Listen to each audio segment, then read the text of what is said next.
de l'Assemblée avec la période de questions.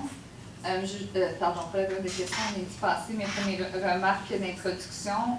D'abord, la hausse d'achalandage qui s'est maintenue au mois d'août. On a des augmentations de 7,5 basées sur les ventes de titres comparativement à la même période en 2018. Et notre cumulatif au 31 août 2019 est de 7,5 ce qui se traduit par une hausse de 11 des validations de cartes à puce sur le réseau à ce jour.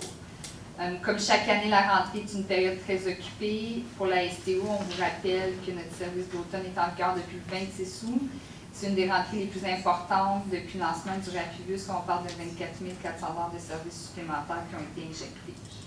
Je peux évidemment pas passer sous silence l'entrée en service du Haut-Train samedi 14 septembre dernier. Je tiens à féliciter personnellement tout le personnel, les collègues d'OC Transpo qui ont travaillé sans relâche pendant des années à la réalisation de ce projet de transport collectif d'envergure.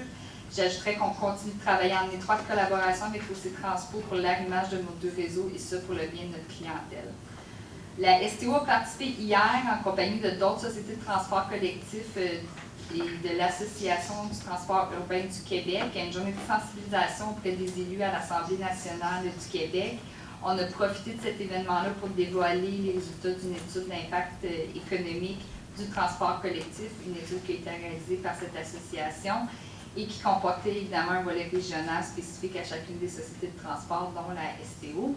Donc, une journée extrêmement riche en rencontres et en discussions pour sensibiliser nos élus à l'importance du transport en commun et des défis auxquels on fait face. Finalement, je terminerai en vous informant qu'à l'occasion de la marche pour le climat qui se déroulera demain, le 27 septembre, les membres du conseil d'administration de la STO ont convenu d'offrir la gratuité sur le réseau du transport régulier et adapté de 9h à 15h.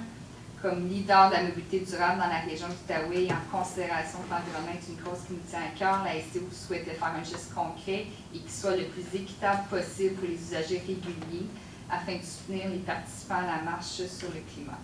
Donc, on encourage les manifestants à profiter de la gratuité en se déplaçant en transport collectif. Ce qui nous amènerait à l'adoption de l'ordre du jour à l'item 2.